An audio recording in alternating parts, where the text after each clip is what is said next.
Okay, I'm back. Hello again. I'm going to do another one of these videos tonight. And the plan is, this time around, we're going to do Philly cheesesteak sandwiches. I guess to keep with our pepper thing. We just did stuffed peppers. And I got these orange beauties here from Imperfect Produce the other day. I have these poblanos that are getting kind of wilted a little bit, so I want to use up all these peppers here. We'll need an onion. And use a yellow onion for that. I also have mushrooms. Last time I did this, I used spinach as an add-on. I'm going to go with the mushrooms that I have here. Save you guys for something else.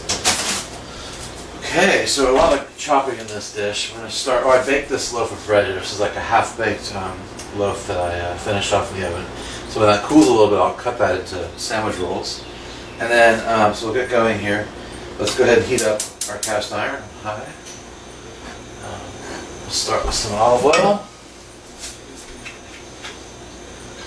And run off. Seems like every dish begins kind of the same way around here.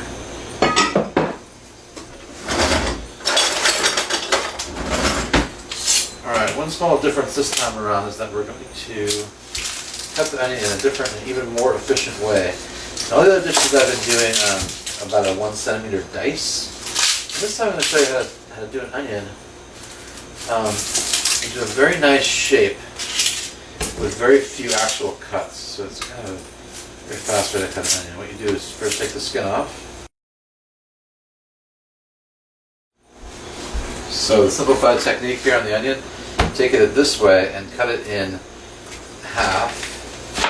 And then take each half and you kind of do like a clock and cut it kind of, around the clock, like starting counterclockwise. Love you right-handed. 12 o'clock, 11 o'clock, 10 o'clock, 9 o'clock, 8 o'clock, kind of just around the onion that way. And I'm moving the onion more than I'm moving the knife. Anyway, so I go around the clock there, so now I'm at 6 o'clock. And now I will go flip it around, same thing. 11, 10, 9, 8, 7. Just like that. Okay? And these are not ready. So you have these little, instead of a dice, you have these kind of little pieces like so, these little angled pieces. And I think this is a really quick way to get to that. And it's, for something like this where I'm going to cut the peppers into strips, I think this kind of style for cutting the onion makes more sense. In a sauce or something, I prefer that dice that we've done in the other videos. Okay, so the onions go into the warm olive oil.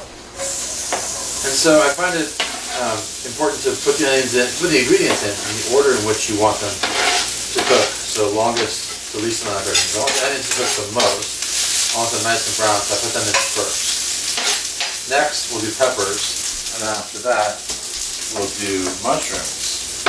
And then finally, the beef at the end, just to make it nice and medium rare. We'll sear that up really nicely. Okay, so I'll break up these onions and put them around. And already the kitchen starts to smell great. Everyone knows that dinner is on its way. Okay, so I'm going to go ahead and prep up the peppers, get them going. And I think I'll give the poblanos a little more time. I think I'll be a little tougher than the bell peppers, so I'll put these in first. And again, I use that pepper cutting technique where I kind of take off just the dome, like the head of the pepper, just like so. And then that leaves most of the seeds intact in this little ball right there. And then usually I can just kind of gently cut my way around that. And then what happens is this little seed pod falls right out and all the seeds are intact here. I never hit those with my knife, so that's a great little trick to keep the seeds off the cutting board and off your hands. You'll always end up with a few seeds here and there, but you don't have to have a lot if you follow this pepper cutting technique.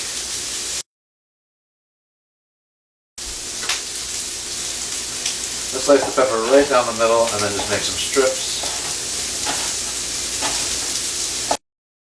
And we'll cut these in half, make them a little bit more bite-sized. You end up with a piece, I guess the prototypical piece will look about like that when you're for our pepper, which will size it nicely with our onion. Okay, so let's do the rest of these poblanos and we'll move on to the next kind of pepper. These onions are starting to brown, and we'll keep stirring that often so we don't like blacken them. Even if we do, it's kind of hard to make an onion taste bad. Because if you're stir frying onions in olive oil, I guarantee you're already off. You're already off to a really good start. So yeah, that's fine. We'll add some Worcestershire to that. And this is also a good time to do your other seasoning. Which for this dish you can use salt, pepper, maybe a touch of oregano. That's it. Another very simple, humble dish that's very delicious. Salt, fresh ground pepper,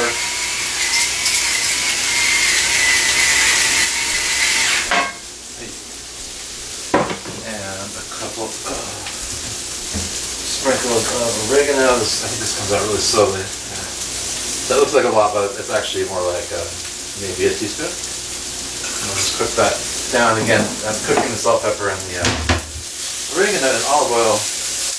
Activate the herbs. You can smell them. You want to do that before adding the ingredients, give them a little flavor boost. Okay, so I think I'm ready for the poblanos. Let's go ahead and drop those in there. And the heat's on high the whole time here. I'm just doing a lot of stirring. Keep things from burning. And if we need to, we might add a touch more olive oil. Let's see about that. Yeah, it's getting a little bit dry. I'm going to just add a little bit more olive oil. Maybe about a tablespoon or so. That will help keep things from sticking as we cook. I think I'm also going to take the heat down just a touch to maybe medium high. I also like to steam these poblanos a little bit. I'm a little worried because they're not exactly like the other peppers, not bell peppers. They're going to feel kind of different. For a minute, I may drop a cookie sheet on top of this as a lid just for a hot minute. Okay. While it's going, we'll prepare these beautiful orange peppers in exactly the same way. Donut, right? So donut, there you go. The seed ball in here, which you can pick out or cut out very carefully, and then off that goes into the trash. And you're left with very few seeds, none in there. A couple fell out here along the way that was inevitable. And then we'll do the same thing as I did with the poblanos. We'll go half this way, and these guys are short enough that I think I can just go right around the horn here. And that should work. These are just fine. So I'm making pieces that kind of match the other pepper pieces we made. Like that. Okay. Repeat these three.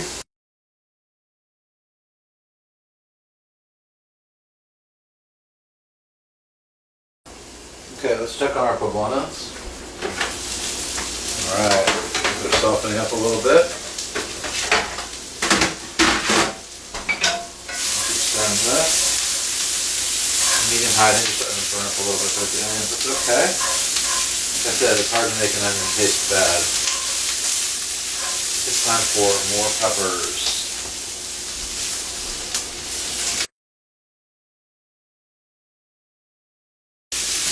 Do the same thing, we'll see it for a little bit. I'm going to add just like a handful of water.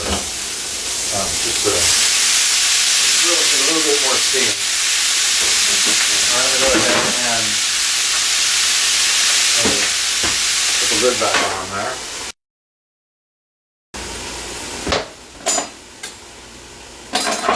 It's in great shape and nice and clean already. What's been great with COVID is that we've always washed the vegetables and things right as they enter the house, so you do a whole bunch of washing and then everything's already pre-washed and ready to go. Maybe that's probably overkill, but I don't know, it makes us feel better. So I'll cut these mushrooms like so. Very simple. Making shapes like this. Let's check our peppers and onions. Looking good. I think I'll leave the lid off for the remainder of the time.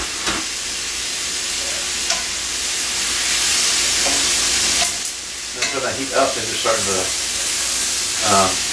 not to burn as much as I added that little, maybe half a cup of water. It's looking real good there. I'm going to go ahead and add the mushrooms next. So our last step is going to be to put the beef in. I'll do that in just a minute.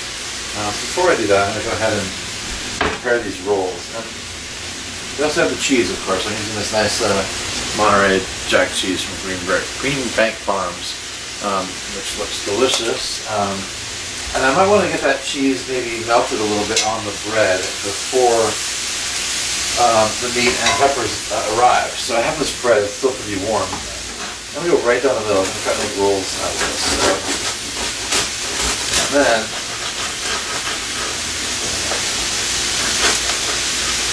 oh, this is really good. My vision here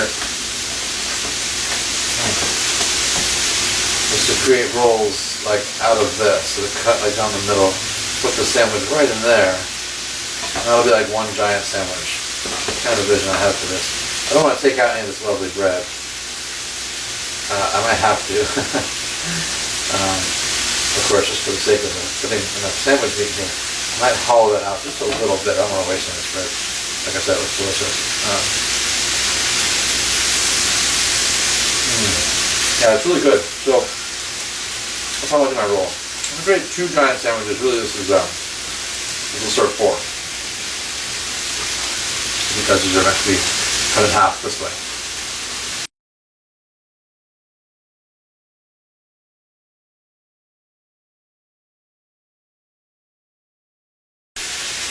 Okay, I think it's about time to go ahead and add this beef I got from Imperfect Foods. I'm going to go ahead and take all, it's already sliced thinly, which is great. I'm just going to dump it right in, juices and all, right into this mix.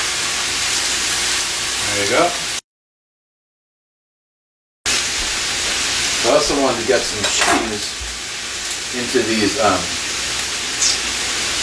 rolls here, so they can start melting a little bit. I'll put more cheese on top. I'm going to go ahead and grate cheese into these lovely rolls.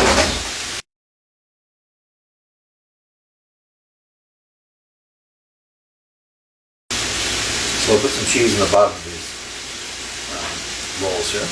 We'll save the rest for the top. We're going to cook this nice thinly sliced beef until it's like mostly brown. A little bit of pink is okay too. Medium rare. And then we are ready to serve this. I'm going to cut the heat. And because I timed everything the way I did, the onions and the different kinds of peppers and mushrooms are the right level of doneness. Had I put the mushrooms in at the beginning, this would have been way too overdone. So next step is just to load this into the sandwiches. There you go. A Philly Cheesesteak. Alright. And I don't know if I want to do this, but I think just for authenticity, better give it a taste. Let's try and cut this thing. That kind of fell apart. So, there's the cross section of that beauty. Give it a bite, make sure I approve of this.